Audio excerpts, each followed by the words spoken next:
நேர்கள் அனைவருக்கும் அன்பு வணக்கங்கள்.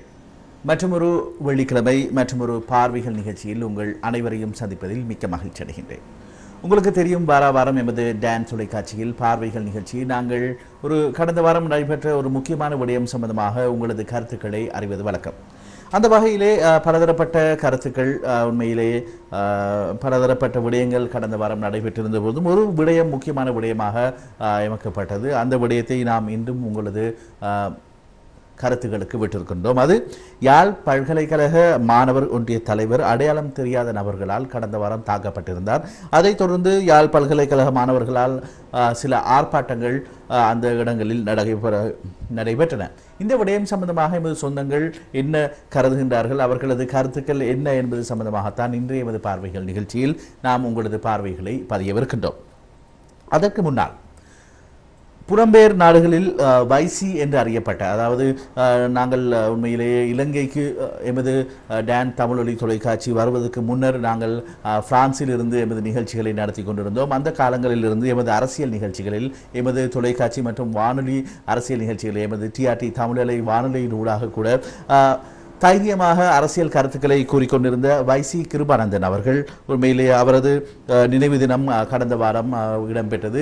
அவரை எமது பார்வைகள் அரசியல் நிகழ்ச்சி மூலம் நாங்கள் இந்த நேரத்தில் நினைவு கூறுகின்றோம். உண்மையிலேயே மிகவும் ஒரு துணிச்சலான அரசியல் கருத்துக்களை கூறிக்கொண்டிருந்த வைசி அவர்களை நாங்கள் இந்த வாரம் நினைவு கூறுகின்றோம். அதுபோன்று எமது டிஆர்டி தமிழலை வானொலியின் ஒரு அறிவிப்பாளராக இருந்த உதயகுமார் அவர்கள் வைசி அவர்களை பற்றி கூறுவதை நாங்கள் இப்போது கேட்போம்.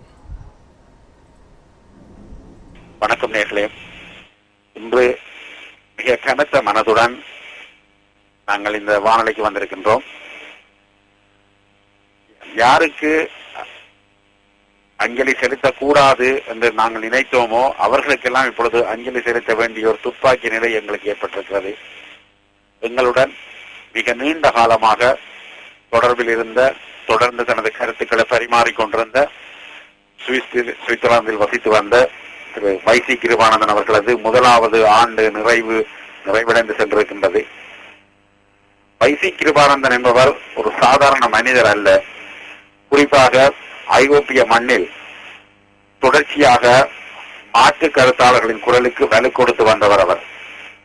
ஐரோப்பிய மண்ணில் விடுதலை புலிகளின் அமைப்பு மிக பலமாக இருந்த காலத்தில், எதிர்த்தளங்கள் அனைத்தும் இல்லாமல் செய்யப்பட்ட காலத்தில், எதிர்த்தளங்களில் இருந்து யாரும் வேலை செய்ய துணியாத காலத்தில், அவ்வாறு துணிந்து வேலை செய்தவர்களில் மிக சிலரில் ஒருவராக வைசி கிருபானந்தன் அவர்கள் இருந்திருக்கின்றார். பலரும் தங்களுக்கு ஏன் தேவையில்லாத வேலை என்கிற ரீதியில் ஒதுங்கி போயிருந்த ஒரு நேரம், அல்லது அவர்களுடன் ஒத்தோடி கொண்டிருந்த நேரம், இந்த நேரங்களில் டிஆர்டி தமிழ் அலையில் ஆரம்பிக்கப்பட்ட அரசியல் அரங்கம் நிகழ்வில் நாங்கள் ஒரு முடிவு எடுத்திருந்தோம். குறிப்பாக வருகின்றவர்களை சுதந்திரமாக பேச விடுவது என்ற முடிவு. அது அவர்களின் அரசியல் கருத்துக்கள் எதையும் நாங்கள் தடை செய்யாமல், தணிக்கை செய்யாமல், அவர்கள் நேரடியாக அந்தந்த வாரங்களில் நடக்கின்ற நிகழ்வுகளுக்கான கருத்துக்களை அவர்கள் சொல்லுவது என்பது அந்த நிகழ்ச்சியின் சாராம்சம். இந்த நிகழ்ச்சியை நாங்கள் ஆரம்பித்த பொழுது முதலில் 100% விடுதலை புலிகளின் ஆதரவாளர்களை நாங்கள் கருத்துக்களை பதிவு செய்து வந்தார்கள். பின்னாளில் மாற்று கருத்தாளர்களும் தங்கள் கருத்துக்களை பதிவு செய்ய வந்த பொழுது அந்த நிகழ்ச்சி மிகப்பெரிய அளவில் பேசப்பட்டது. அவ்வாறு மாற்று கருத்தாளர்களாக வந்து சேர்ந்தவர் ஒருவர் தான் வைசி கிருபானந்தன். குறிப்பாக மாற்று கருத்தாளர்களாக வந்தவர்கள் பல கருத்துக்களை சொன்னாலும் கூட சொந்த பெயரில் பேசுவதை அநேகமானவர்கள் தவித்துக் கொண்டார்கள். அது புரிந்து கொள்ளக்கூடியதுதான்.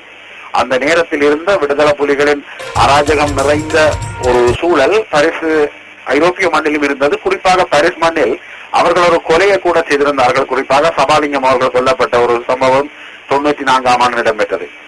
ஆகவே அந்த அளவுக்கு ஒரு இறுக்கமான கட்டுப்பாட்டை அவர்கள் கொண்டிருந்த பொழுது பலரும் மாற்று பெயர்களில் பேசியது வரவேற்கப்பட்டது. இருந்தாலும் வைசி கிருபானந்தன் அவர்கள் தனது சொந்த பெயரிலேயே தனது கருத்துக்களை முன்வைத்துக் கொண்டிருந்தார். விடுதலை புலிகளின் சகல விதமான மாற்று கருத்தாளர்கள் மீதான ஒடுக்குமுறைகள், அவர்களது பணப்பறிப்புகள், அவர்களது மிரட்டல்கள் அனைத்தையும் அவர் வெளியில் கொண்டு கொண்டிருந்தார். அந்த நிகழ்ச்சியில் அவரது பேச்சு என்பது பலராலும் விரும்பப்பட்டது. கிரீஸ் நாட்டில் அப்பொழுது விடுதலை புலிகள் மிக கடுமையான கட்டுப்பாடுகளை கொண்ட ஒரு அமைப்பாக இருந்த நேரத்தில் சொந்த பெயர்கள் அந்த நாட்டில் இருந்து தனது கருத்துக்களை முன்வைத்த பொழுது அவருக்கு ஏதாவது நடந்து விடுமோ என்ற பயம் கூட எங்களிடம் இருந்தது. அதை நான் பலமுறை நேரடியாக தொலைபேசி மூலம் அவரிடம் கேட்டிருக்கின்றேன். அவர் கூறினார் தன்னால் அதையெல்லாம் எதிர்கொள்ள முடியும் என்ற ஒரு தைரியமான ஒரு பதிலை அவர் கூறியிருந்தார். ஆகவே அவ்வாறு இருந்த மிகச்சில மனிதர்களில், அவ்வாறு செயல்பட்ட மிகச்சில மனிதர்களில் ஒரு உன்னதமான மனிதராக அவரை நாங்கள் பார்த்தோம். இவ்வாறு அரசியலரங்கம் தொடர்ந்த பொழுது எங்களுக்கு மேலும் பல நண்பர்கள், மேலும் பல பேச்சாளர்கள், மேலும் பல கருத்தாளர்கள் கிடைத்தார்கள்.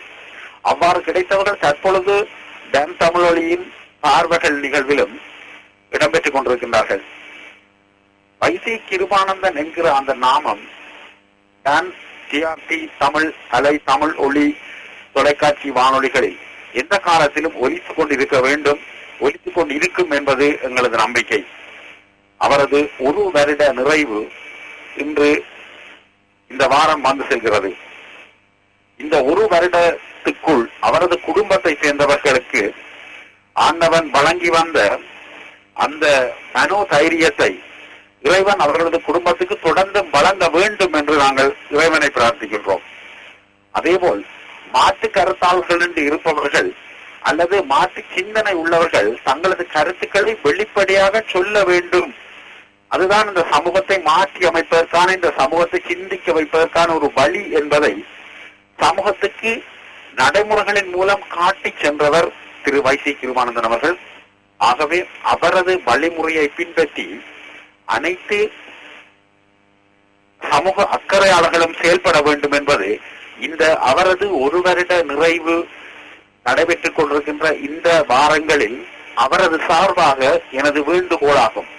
அதை நீங்கள் அனைவரும் ஏற்று செயல்படுவீர்கள் என்றும் நம்புகின்றேன். தொடர்ச்சியாக உங்கள் கருத்துக்கள் சரியெனப்பட்டதற்கு ஆதரவாக பேச வேண்டும். எந்த விதமான அழுத்தங்களுக்கும் எந்த விதமான பல பிரயோகங்களுக்கும் உட்படாமல் நீங்கள் சரி என்று நினைப்பதை வெளியில் சொல்கின்ற தைரியம் ஒவ்வொரு மனிதனுக்கும் பெற வேண்டும் என்பதை நாங்கள் வைசி கிருபானந்தன் அவர்களை பார்த்து தெரிந்து கொள்ள வேண்டும் என்பதைத்தான் அவரது நினைவாக நீங்கள் கொள்ள வேண்டும், அவரது நினைவாக நீங்கள் எடுத்துக்கொள்ள வேண்டிய உறுதியாக இருக்க வேண்டும் என்று நான் உங்களை கேட்டுக்கொள்கின்றேன். நன்றி நேயர்களே. அவரது இந்த ஓராண்டு நினைவு கூறப்பட்ட இந்த வாரத்தில் அவரை நாம் எமது டான் தமிழொலி தொலைக்காட்சி, டான் யாழொலி தொலைக்காட்சி நேயர்கள் அனைவர் சார்பிலும் நாம் கொண்டு நிகழ்ச்சிக்குள் செல்கின்றோம். மிக நீண்ட நேரமாக அழைப்பில் ஒரு அன்பர் காத்திருக்கின்றார், அவரை இணைத்துக் கொள்வோம் நிகழ்ச்சியில். ஹலோ, வணக்கம் பார்வைகள். ஹலோ, வணக்கம். ஹலோ, வணக்கம். அழைப்பில் இருப்பது யார்? நான் பிரான்ஸ்ல இருந்து கண்ணன். கண்ணன், நலமாக இருக்கின்றீர்களா? எப்படி இருக்கின்றீர்கள்? ஆமா, நான் நலமா இருக்கேன். நீங்கள் எல்லாரும் அப்படி சுகமா இருக்கீங்களா? நலமாக இருக்கின்றோம் கண்ணன், நலமாக இருக்கின்றோம். குறுங்கள், உங்களது கருத்துக்களை குறுங்கள். இந்த விடயம் சம்பந்தமாக, இந்த யாழ் மாணவர் ஒன்றிய தலைவர் அடையாளம் தெரியாத நபர்களால் தாக்கப்பட்ட விடயம் சம்பந்தமாக உங்களது கருத்துக்களை குறுங்கள். இந்த பல்கலைக்கழக மாணவர்கிட்ட போராட்டங்கள், இந்த பிரச்சனைகள், அவர் தாக்கப்பட்ட விஷயங்கள், அதுக்கு முன்னம் நாம் இணையதளம் மூலமாக உங்களுடைய இதை பார்த்து கொண்டிருக்கின்றேன். அதாவது இன்று ஓராண்டு நிறைவு அவருடைய நிலவஞ்சலியை நீங்க ஞாபகப்படுத்தியதுக்கு நன்றியை கூறிக்கொண்டு அவருக்கு இந்த ஆழ்ந்த அஞ்சலியையும் தெரிவித்துக் கொண்டு ஆழ்ந்த சிந்தனைகள் யதார்த்தமாக அவர் கூறிய வார்த்தைகள் யதார்த்தமாக இன்று நடந்து முடிந்திருக்கின்றது. அவருடைய சிந்தனைகள் இப்போ வழிய போதில்லை. அவர் இல்லாட்டிக்கும் அவருடைய சிந்தனைகள் புலமைந்த தேசத்து மக்களின் மனதிகளை விட்டு அகலப்போல கூறிய வார்த்தைகள், அவருடைய எண்ணங்கள், சிந்தனைகள் யதார்த்தமாக மக்களுக்கு இன்று அது பிரயோஜனப்பட்டிருக்கின்றது. எனவே அவருடைய ஓராண்டு நிலவஞ்சலிக்கு இந்த ஆழ்ந்த அஞ்சலியை தெரிவித்துக் கொண்டு அவரது கருத்துக்களின் வலிமைதான் நாம் இன்றும் அவரை நினைவு கூர்ந்து கொண்டிருக்கின்றோம். அவருடைய உறுதியான சிந்தனையும் நேர்மையான அரசியல் கருத்துகளும் எல்லோர் மனதையும் ஏற்றுக்கொள்ள வைத்த ஒரு மனிதன். அவரை நான் ஒரு சில சந்தர்ப்பங்களை சந்திச்சு அவரோட இருந்து கலந்து பேசக்கூடிய சந்தர்ப்பங்களும் எனக்கு கிடைச்சிருந்தது. மிக அருமையான நண்பர். அவரை எங்க விட்டு பிரிந்தது எங்களுக்கு மாபெரும் ஒரு இழப்பு சமுதாயத்துக்கு. எனவே அந்த அதான் அஞ்சலி செய்து கொண்டு அவருடைய குடும்பங்களுக்கும் என்னுடைய அஞ்சலியை கூறிக்கொண்டு மற்ற அந்த யாழ் பல்கலைக்கழக மாணவர்களுடைய போராட்டங்களும் அவருக்கு தாக்கப்பட்ட விஷயங்களும் இது உண்மையில் இந்த தாக்கப்பட்ட விஷயம் ஏற்றுக்கொள்ளக்கூடியது இல்லை. அது நாங்களும் கண்டிக்கின்றோம். ஏன்னா நாங்கள் இந்த என்ன சொல்றாரு, இந்த போராட்டம் நடந்த காலங்கள்ல மிக கொடுமையான சம்பவங்கள், இப்படியான சம்பவங்களுக்கு நாங்கள் ஆதரவு தெரிவித்தவர்கள் அல்ல. ஒரு இனத்தை ஒரு மனிதனை தாக்குவது, கொலை செய்வது, அச்சுறுத்துவது மனித இயல்பாக ஏற்றுக்கொள்ளக்கூடிய ஒரு விஷயம் அல்ல. கண்டனத்துக்கு நாங்கள் அதையும் தெரிவித்து கொண்டு மற்ற இந்த பல்கலைக்கழக மாணவர்கள் சற்று சிந்திக்க வேணும். இவர்கள் இன்றைக்கு வளர்ந்து வர சமுதாயம், இவருடைய சிந்தனைகள் அரசியல்வாதிகள் எண்ணத்துக்கு இவர்கள் பலியாக கூடாது. அத பல்கலைக்கழக மாணவர்கள் இவர்கள் பின்னணியில் இருந்த அரசியல்வாதிகள் செயற்படுறவர்கள் சற்று அவதானமா நிதானமா சிந்திக்க வேண்டிய காலம். இவர்கள் இந்த போராட்டங்கள் நடந்த அழிவுகள், இந்த கொடுமைகளை அனுபவித்தவர்கள். மீண்டும் இப்படி ஒரு துன்பகரமான எண்ணங்களுக்கு பல்கலைக்கழக மாணவர்கள் தள்ளப்படக்கூடாது. அவர்களுக்கு நீதிகள், அவர்களுடைய உரிமைகளை நியாயபூர்வமானது, நியாயபூர்வமான வழியில, அதாவது என்ன சொல்ல, வன்முறையை கையில் எடுக்காமல் அமைதியான முறையில் போராட்டங்கள் செய்து அவர்களை நியாயங்களை தெரிவிக்க வரும். அதை விட்டு என்ன சொல்ற வன்முறையான ரீதியில மீண்டும் அதை உடைச்சு அதை எரிச்சு நாட்டுல ஒரு பதட்டமான சூழ்நிலை உருவாக்குறதுக்கு பல்கலைக்கழக மாணவர்கள், இந்த பல்கலைக்கழக மாணவர்களுக்கு பின்னணியில் செயல்படுறவர்கள் எத்தரிக்கின்றார்கள். அரசியல்வாத சிந்தனையும் மேற்குலக நாட்டின் சிந்தனைகளும் எண்ணங்களும் இன்றைக்கு இதுதான் உலகம் எல்லாம் நடந்து கொண்டு இருக்கின்றது. ஒரு பயங்கர என்ன சொல்றது, உலக நாடுகள்ல பயங்கரவாதத்தை உருவாக்கி விட்டு பயங்கரம் சொல்லி எங்கள் நிலத்தை இன்றைக்கு பலி எடுத்துக் கொண்டிருக்கிற மேற்கத்திய நாடுகள்ல இருந்து நாங்கள் சிந்திக்க வேண்டிய காலத்துக்கு தள்ளப்பட்டிருக்கின்றோம். ஏண்டா இன்றைக்கு நடந்து கொண்டிருக்க விஷயங்கள் மனதை கேட்டுக்கொள்ளக்கூடிய இன்றைக்கு மனித போட்டு இன்றைக்கு என்று சொல்வாரு, மனித என்ன சிந்திக்கக்கூடிய அளவுக்கு இந்த உலகம் என்ன செய்து கொண்டிருக்க பார்த்து கொண்டிருக்கின்றோம். இந்த லிபியா நாட்டில் இன்றைக்கு ஏற்பட்டிருக்கிற இந்த கொடுமை, இந்த கொடிய இது 42 ஆட்சியை செய்த ஒரு நாட்டை காட்டி ஒழுப்பி ஒரு மகனுக்கு ஏற்பட்டிருக்கிற நிலைமையை பார்க்கும் போது இந்த மாணவர்கள் 42 வருஷத்துக்கு பிறகு பிறந்தவர்கள் எல்லாம் இந்த நாட்டை இன்றைக்கு இந்த நிலைமைக்கு தள்ளி இருக்கார்கள். ஏகாதிபத்தியங்களோட எண்ணங்களுக்கு ஜீனியாகிவிட்டார்கள். அந்த மனிதனுக்கு இன்றைக்கு நடந்திருக்கிற நிலைமையை ஏற்றுக்கொள்ளக்கூடிய தொலைக்காட்சியில பார்க்கும்போது மனதுக்கு வேதியான விஷயமா இருக்கின்றது. அவர் ஒரு சர்வாதிகாரி என்றால் ஹிட்லர் மாதிரி உலகங்களை ஆக்கிரமிக்கிறதுக்கு எந்த ஒரு நாட்டுக்கும் பணியெடுத்ததும் இல்லை, எந்த ஒரு நாட்டுக்கும் இந்த யுத்தத்துக்கு ஆதரவு தெரிவித்ததும் இல்லை. நம்ம நாட்டுக்கு கூடி ஏதாவது இந்த யுத்தம் முடிந்து ஏதாவது கூப்பிட்டு அழைத்து இந்த நாட்டுக்கு தன்னால் செய்யக்கூடிய உதவி, அபிவிருத்திக்கு முன்வருகிறேன், உதவி செய்கிறேன் என்று சமுதாயத்தை விரும்பிய ஒரு மனிதனுக்கு ஏற்பட்டிருக்கிற நிலைமை இந்த மாணவர்கள், இந்த லிபியா நாட்டு மாணவர்கள் செய்து கொண்டிருக்கிற கொடுமைகளை பார்க்கும் போது மனத பெண்ணைக்கு தள்ளப்படுது. இவர்கள் எப்படி வளர்க்கப்பட்டிருக்கிறார்கள், இவர்கள் பின்னணி என்னென்று சற்று நாங்கள் செஞ்சு பார்க்க வேண்டி இருக்கின்றோம். ஆதிபத்தியங்கள் செய்கிற வேலை இதுதான். இதுதான் பயங்கரவாதம். பயங்கரவாதி யார் வளர்க்கின்றார்கள்? பயங்கரவாதத்துக்கு பின்னணியில் இருக்கிற அரசியல்வாதிகளும் அந்த எண்ணத்துக்கு இன்றைக்கு என்கிற நாடும் மறுபடியும் இந்த நிலைமை தள்ளப்படக்கூடாது. இப்படியான சம்பவங்களை வச்சுத்தான் மீண்டும் எங்கள் நாடுகளுக்கு அநியாயங்கள் நடந்தது. நிச்சயமா நாடு கூட்டிச்சு வர போய் நாங்கள் இன்றைக்கு அந்நிய தேசங்கள்ல அடிமையால வாழ்ந்து கொண்டிருக்கின்றோம். இது நாங்கள் வெளிநாடு மேற்கத்திய நாடுகள்ல வாழ்றோம்டா போல நாங்கள் சுதந்திரமா வாழ்றோம்டா இல்ல, மிகவும் வேதனைக்குரிய நாடு. இந்த வேதனைப்பட்டு நாங்கள் நாடுல வாழ்ந்து கொண்டிருக்கிறோம். எங்களை தாய்நாட்டை பிரிஞ்சு வாழ்றவர்களுக்கு தான் அந்த வேலை தெரியும். பணம் இருந்தா போகாது, சுதந்திரம் பண்ணா என்ன, பணம் மட்டும் சுதந்திரம் தர போறது இல்லை. எனவே நான் நான் கூறிக்கொண்டு முடிக்கிறது காரணம், இந்த பள்ளிக்கூட மாணவர்கள் நிச்சயம் சிந்திக்க வேணும். உலக மாற்றங்கள் இன்றைக்கு இந்த மாதிரி நடந்து கொண்டிருக்கிறது. உலகம் என்னத்தை விரும்புகின்றது? ஏகாதிபத்தியங்களும் இந்த அரசியல்வாதம் என்னத்தை விரும்புகின்றார்கள்? தங்களோட சுயநலங்களுக்காக வேண்டி இந்த மாணவர்களை பலிக்கிறாங்க, நாடுகளை குட்டிச்சு வராகின்றார்கள். இல்லையா சார் தான்? நிச்சயமாக. எனவே நாங்கள் இதுதான் நாங்கள் இன்றைக்கு பட்டு தெளிஞ்சிருக்கின்றோம். இதுல இருந்து நான் கூறக்கூடிய ஒரு விஷயம் மாணவர்கள் அவரோட உரிமைகள் நிச்சயமா மறக்கப்படக்கூடாது. அவரோட உரிமைகள்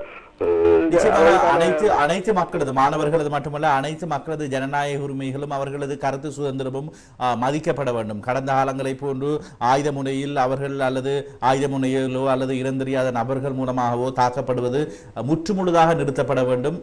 என்பது முற்றுமுழுதாக நிறுத்தப்படும் என்பது எனது தனிப்பட்ட கருத்துமாக இருக்கிறது. உண்மையிலேயே அதுதான் உண்மையிலேயே ஒரு ஜனநாயக நாட்டுக்கான ஒரு சரியான வழிமுறை என்றுதான் நான் நினைக்கின்றேன். கண்ணன் அவர்களே, உரிமையாளர் பெற்றுக் கொள்ள வேணும், பேச வேணும். அதைத்தான் இன்றைக்கு என்ன சொல்றது, இனத்துக்கு இனம் புரிந்து ஏற்படும் போது இலகுவாக எங்களை பிரச்சனை தீர்க்கப்படும். நாங்க ஒரு வன்முறை கையில் எடுப்பவா இருந்தா இன்னும் ஒரு 30 ஆண்டு காலம் எங்கட இனம் இல்லாமையே போயிடும். எனவே இதுல இருந்து சற்றின பல்கலைக்கழக மாணவர்கள் இனிமேல் வருங்கால அவர்கள்லாம் எங்கள் நாட்டின் தூண். இவர்கள் பின்னால் இருக்கும் அரசியல்வாதிகளை தூக்கி அறியுங்கள். மேற்கத்திய நாடுகளில் நடந்து சம்பவங்களை பார்த்து கற்றுக்கொள்ளுங்கள். இனிமேல் எங்கள் தாய்நாடு வந்து எங்கள் நாடு அந்த நிலைமை தள்ளப்படக்கூடாது. இன்றைக்கு எங்களுக்கு அருமையான சந்தர்ப்பம் ஏற்பட்டிருக்கிற சமாதானம். இதை கட்டி காத்து நாட்டை கட்டி எழுப்பி எங்களுக்கு கிடைக்க வேண்டிய உரிமைகளை நாங்கள் பெற்றுக் கொள்ளலாம். இந்த இந்த இந்த இந்த நாட்டு இந்த சிங்கள நாட்டு மக்களோ முஸ்லீம் மக்களோ தமிழ் மக்களோ இன்றைக்கு புரிந்துணர்வோடு வாழக்கூடிய சூழ்நிலை ஏற்பட்டிருக்கு. இந்த அருமையான பொன்னான சந்தர்ப்பத்தை பயன்படுத்தி இந்த நாட்டுக்கு சமூக வாழ்றதுக்கான அனைத்து முயற்சிகளையும் செய்யணும்னு கேட்டுக்கொண்டு உறவுகிறேன். நன்றி சார். தான் இந்த சந்தர்ப்பம் தான் இருக்கு. நன்றி, வணக்கம். எமது இணையதளத்தின் ஊடாக நிகழ்ச்சியை பார்த்து கொண்டிருக்கின்றீர்கள் என்று குறிப்பிட்டீர்கள். நன்றிகள் உங்களது கருத்துக்களை நிகழ்ச்சியோடு இணைத்துக் கொண்டமைக்காக. நாம் இப்போது மற்றொரு கருத்துக்கு செல்கின்றோம். இது யாழ்ப்பாணத்தில் நாங்கள் பதிவு செய்த ஒரு கருத்து. ஜோர்ஜ் அவர்கள் ஆலோசகர் மன்னிக்க வேண்டும், ஆசிரியர் ஆலோசகர் ஜோர்ஜ் அவர்களது கருத்துக்களை இப்போது நாங்கள் பார்வைகள் நிகழ்ச்சியோடு சேர்த்துக் கொள்கின்றோம். யாழ் பல்கலைக்கழகத்துக்கு இம்முறை சிங்கள மாணவர்களும் தெரிவு செய்யப்பட்டிருக்கிறார்கள். அது வரவேற்கத்தக்க ஒரு விடயம். சிங்கள மாணவர்களுடைய வருகையை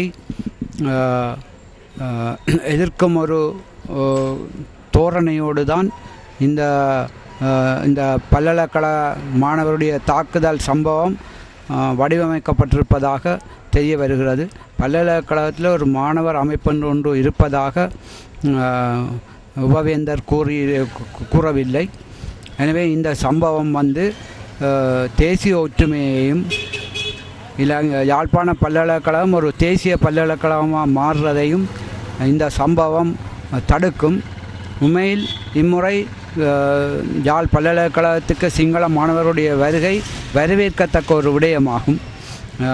இப்பல்கலைக்கழகத்தில் பல்வேறு இனத்தவரும் சேர்ந்து கல்வி கற்பதன் மூலம் நம்முடைய பல்கலைக்கழகம் ஒரு கலாச்சார இன உறவுகள் தேசிய ஐக்கியம் போன்றவற்றை கட்டி எழுப்புறதுக்கான ஒரு தளமாக அமையும். அந்த ஒரு நேரத்தில் இந்த சம்பவம் நடந்திருப்பது வருந்தத்தக்கது. மீண்டும் இந்த சம்பவத்தோடு தொடர்புடையவர்களை பார்த்தீர்களாயிருந்தால் கடந்த காலத்தில் யாழ்ப்பாணத்தில் 30 வருடங்களாக நிகழ்ந்த சம்பவங்களை மீள ஆரம்பிப்பதற்கான ஒரு நிலைமையாகவே இது நமக்கு படுகின்றது. எனவே இதை புத்திஜீவிகள், பிரதேசத்தில் உள்ள புத்திஜீவிகள், பெற்றார்கள் எல்லோரும் அக்கறை கொண்டு இவ்வாறான சம்பவங்கள் மீண்டும் தொடராமல் இருப்பதற்கு பார்த்து கொள்ள வேண்டும். எதிர்வரும் திங்கட்கிழமை கலைப்பீட மாணவர்களுடைய ஆரம்பம் எவ்வாறு இருக்கும் என்பது இந்த நிகழ்வின் மூலம் சந்தேகத்துக்குரியதாக வந்திருக்கின்றது. எனவே நாம் நடைபெற்ற சம்பவம் கண்டிக்கப்பட வேண்டியதானாலும் இதுக்கு பின்னால் உள்ள ஒரு நிலைமையை நாங்கள் நிச்சயமாக அவதானித்து கொள்ள வேண்டும். அதை இட்டு யாழ்ப்பாண பெற்றோர்கள் விழிப்படைய வேண்டும் என கேட்டுக்கொள்கிறேன். அது ஆசிரியர் ஆலோசகர் ஜோர்ஜ் அவர்கள் யாழ்ப்பாணத்திலிருந்து எமக்கு பார்வைகளுக்காக பிரத்யேகமாக தெரிவித்த கருத்துக்களையே நீங்கள் இப்போது எமது நேரலையில் பார்த்தீர்கள். அந்த வகையிலே மற்றொரு சொந்தம் இணைந்திருக்கின்றார் எமது நேரலையில் தொலைபேசியூடாக அவரை இணைத்துக் கொள்வோம். ஹலோ, வணக்கம். ஹலோ, வணக்கம். வணக்கம் சர்தார். வணக்கம். அழைப்பில் இருப்பது யார்? நான் பத்மா இருக்கிறேன். பத்மா சுவிஸிலிருந்து. நலமாக இருக்கின்றீர்களா பத்மா அவர்களே? நலமாக இருக்கணும் சர்தார். என்னுடைய அழைப்பு தெளிவாக இருக்கின்றதா?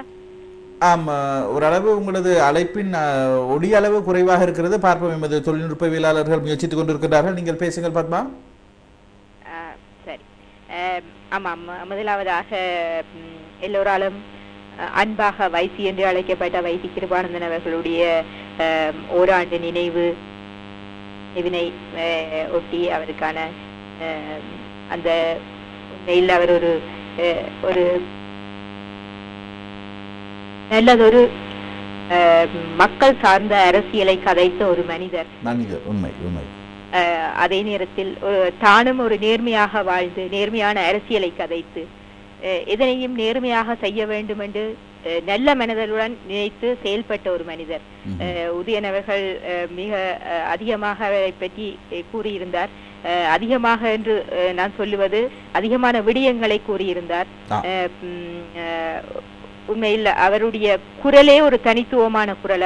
அவருடைய பெயரை கூறாமல் அவர் கதைத்தாலே அவருடைய குரலில் வைத்தே அவர் வைசி என்று அடையாளப்படுத்தக்கூடிய அளவுக்கு எல்லோராலும் அறியப்பட்டிருந்தார். தன்னுடைய கருத்துக்களை மக்கள் சார்ந்து எப்போதுமே வைக்கும் ஒரு மனிதர்.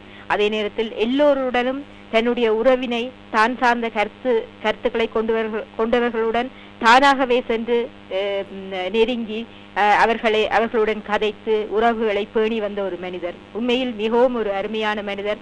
இவ்வளவு விரைவாக எம்மிடமிருந்து சென்றது உண்மையில் மிகவும் துயரமான ஒரு விடயம். அதனை நிச்சயமாக அவரை எங்களுடைய மனதிலிருந்து எடுத்துவிட முடியாது. அவர் நீண்ட காலமாக எம்மிடம் எங்களது மனதில் வாழ்வார் என்பதுதான் உண்மையான விடயம். அவருடைய துயரை தாங்கி வாழ்ந்து கொண்டிருக்கும் அவருடைய குடும்பத்திற்கும் மனைவி பிள்ளைகள் அனைவருக்கும் இறைவன் உண்மையில் உதயன் சொன்னது போன்ற தொடர்ந்தும் தைரியத்தையும் அவர்களுக்கான உதவிகளையும் செய்ய வேண்டும் என்று பிரார்த்தித்துக் கொண்டு விடயத்துக்கு வருகின்றேன்.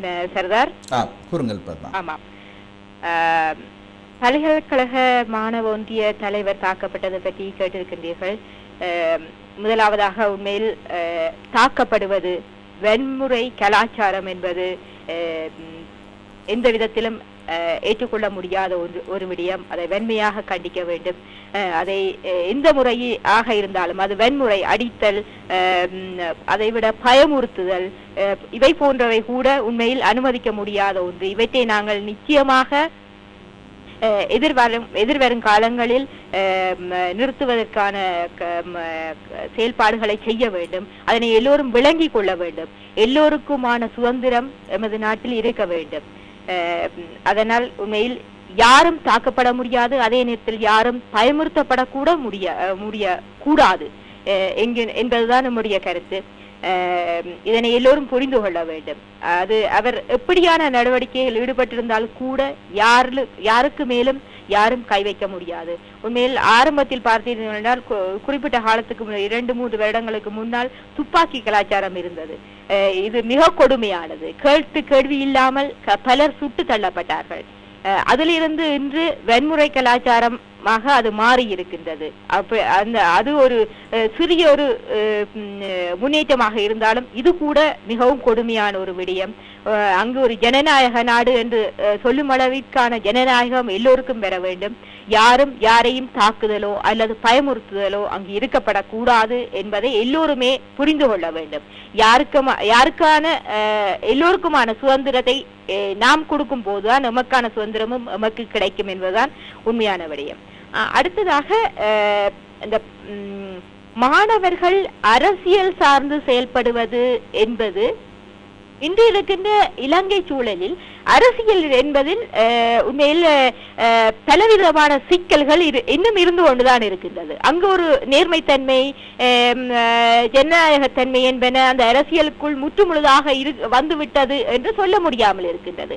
ஆகவே இந்த அரசியல் என்பதற்குள் மாணவர்கள் புகுந்து கொள்வது அல்லது அரசியல் சார்ந்து செயல்படுவது என்பது எந்த அளவுக்கு சரியானதாக இருக்கும் என்று நாங்கள் பார்த்தோம் என்று சொன்னால் அதில் பல சிக்கல்கள் இருக்கின்றது. அவர்கள் அது பல்கலைக்கழக மாணவர்களாக இருக்கட்டும் அல்லது பாடசாலை மாணவர்களாக இருக்கட்டும், யாரும் சரி அரசியலை செய்து கொண்டு அவர்கள் மாணவர்களாக இருப்பது என்பது மிகவும் கடினமான விடயம். இன்று அந்த அரசியலை நாங்கள் எந்த ஒன்றுடனும் சேர்த்து இணைத்து பார்க்க முடியாத அளவுக்குத்தான் அந்த அரசியல் நிலைமைகள், அரசியல்வாதிகள், கட்சிகள் என்பன எல்லாமே இருக்கின்றன. அவற்றை நாங்கள் இன்னும் நீண்ட காலம் எடுக்கும். நாம் அவர்கள் ஜனநாயகவாதிகளாக எல்லோருக்கான சொந்தங்களை கொடுக்கக்கூடிய மனிதர்களாக அவர்களை நாங்கள் கொண்டு வருவதற்கான காலம் இன்னும் நீண்டதாக இருக்கும் என்பதுதான் என்னுடைய கருத்து. அதனால் அந்த அரசியல் என்பதை செய்பவர்கள்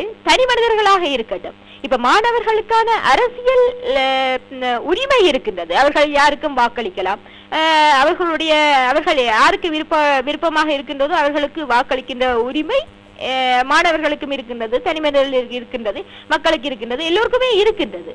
ஆனால் அரசியல் செயற்பாட்டில் இறங்குபவர்கள் மாணவர்களாக இருக்கும் பட்சத்தில் அது ஒரு சிக்கலை நாங்கள் இன்றைய காலகட்டத்தில் எதிர்நோக்குகின்றோம். அரசியல் என்று சொன்னால் நான் சொன்னது போல அரசியல் என்பது இன்னும் ஒரு அந்த அரசியல் சார்ந்த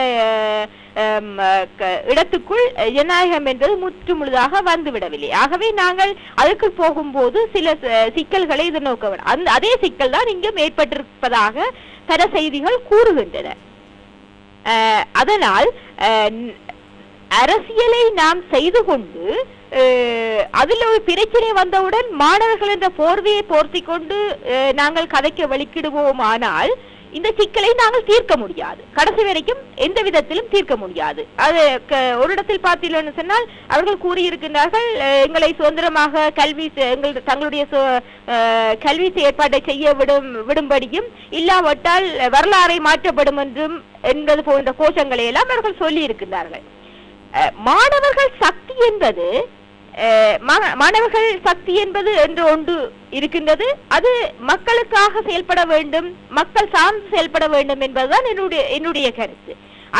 அதை விடுத்து ஒரு அரசியல் சார்ந்து செயல்பட வேண்டும் என்பதில் எனக்கு உடன்பாடு இல்லை. அது அப்படி வரும்போது ஒன்றில் அவர்கள் அரசியல்வாதிகளாக இருக்க வேண்டும் அல்லது மாணவர்களாக இருக்க வேண்டும். இரண்டுமாக அவர்கள் இருக்க முடியாது. இரண்டுமாக இருக்கும் பட்சத்தில் எம்மால் அந்த பிரச்சனையை தீர்க்க முடியாது, சரியான ஒரு தீர்வை சொல்ல முடியாது. இங்கு நாங்கள் அரசியல்வாதிகளுக்கு நீங்கள் ஒரு மனச்சாட்சி உள்ளவர்களாக இருங்கள், மக்கள் நலனிலிருந்து செயல்படுங்கள் என்று சொல்லி கேட்டு அதை அவர்கள் செய்வதாக தெரியவில்லை. அவர்களை அந்த வழிக்கு கொண்டு வருவதற்கு நமக்கு நீண்ட காலங்கள் பிடிக்கும் என்பது போன்ற விடயங்கள் தான் தெரிகின்றது. ஆகவே மாணவர்களைத்தான் இங்கு நாங்கள் கேட்க முடியும். மாணவர்கள் மக்கள் நலனிலிருந்து செயல்படுங்கள், மக்களுக்காக செயல்படுங்கள், மக்களுடைய அபிவிருத்தி திட்டங்கள் போன்றவற்றுக்கு உங்களான முடிந்தவற்றை செய்யுங்கள், சிரமதானங்கள் போன்றவற்றை செய்யுங்கள், உதவிகள் போன்றவற்றை செய்யுங்கள். இதைவிட இன்னும் எத்தனையோ விடயங்கள் மக்கள் சார்ந்து செயல்படக்கூடிய மாணவர்கள் செயல்படக்கூடிய பல விடயங்கள் இருக்கின்றன. அவற்றை அவர்கள் செய்வது சரியான விடயம். ஏனென்றால் மாணவர்களுக்கான ஒரு சக்தி இருக்கின்றது. ஆனால் அது அரசியல் சார்ந்து செயல்படுமானால் நாட்டில் மிகப்பெரிய குழப்பத்தை அது ஏற்படுத்தும். கடந்த 30 வருடங்களாக நீங்கள் பார்த்தீர்கள் சொன்னால் இந்த பல்கலைக்கழகம், யாழ் பல்கலைக்கழகம் என்பது அரசியல் சார்ந்து செயல்படுவதனால் நிறைய சிக்கல்களை தொடர்ந்து எதிர்நோக்கி கொண்டிருக்கின்றது. இந்த அரசியல் பிரச்சனையினால் யாழ் பல்கலைக்கழகத்தில் இருந்து பலர் உயிர் துறந்திருக்கிறார்கள், சுடப்பட்டு கொலை செய்யப்பட்டிருக்கின்றார்கள், பலர் கடத்தப்பட்டிருக்கின்றார்கள், காணாமல் போயிருக்கின்றார்கள். இப்படியான பல விடயங்கள் இந்த அரசியல் சார்ந்து நடந்திருக்கின்றது. இவை எல்லாத்துக்கும் காரணம் அவர்கள் அரசியல் சார்ந்து செயல்படுவதுதான். ஆகவே அரசியல் சார்ந்து எந்த ஒரு மாணவர்களும், பல்கலைக்கழக மாணவர்களோ பாடசாலை மாணவர்களோ இயங்குவது அல்லது செயல்படுவது என்பது தற்போதைய காலகட்டத்தில் ஏற்றுக்கொள்ள முடியாத ஒரு செயல்பாடாகத்தான் இருக்கின்றது. ஆகவே அவர்கள் அதிலிருந்து தயவு செய்து தங்களை விடுவித்துக் கொள்ள வேண்டும். அவர்களுடைய கல்வி என்பது முக்கியம். உங்களுடைய கல்வி, அந்த மாணவர்களுடைய கல்வி என்பது அந்த நாட்டுக்கு, அந்த மக்களுக்கு மிகவும் தேவையான காலகட்டங்கள். இனி வரப்போகின்ற காலகட்டங்கள், இப்போதுள்ள காலகட்டம் கூட அப்படித்தான். என்ன சொன்னால் பார்த்தீங்கன்னா கடந்த 2-3 சந்ததிகள் தங்களுடைய கல்வியை தொலைத்து விட்டு நிற்கின்றன. ஆகவே உங்களுக்கு கிடைத்த இந்த அமைதியான சூழலில் உங்களுடைய கல்வியை தயவு செய்து நீங்கள் முன்னெடுத்து நல்ல முறையில் வெளியில் வந்து உங்களுடைய சேவையை அந்த மக்களுக்காக ஆற்றுங்கள் என்பதை அவர்களுடன் நிச்சயமாக கேட்டுக்கொள்ள வேண்டும். இதான் சர்தார் என்னுடைய கருத்து.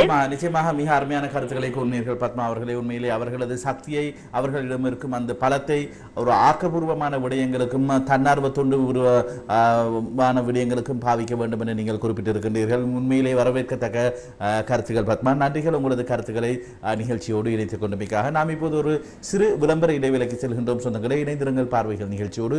பார்வைகள் நிகழ்ச்சி தொடரும் உங்கள் கருத்துக்களோடு.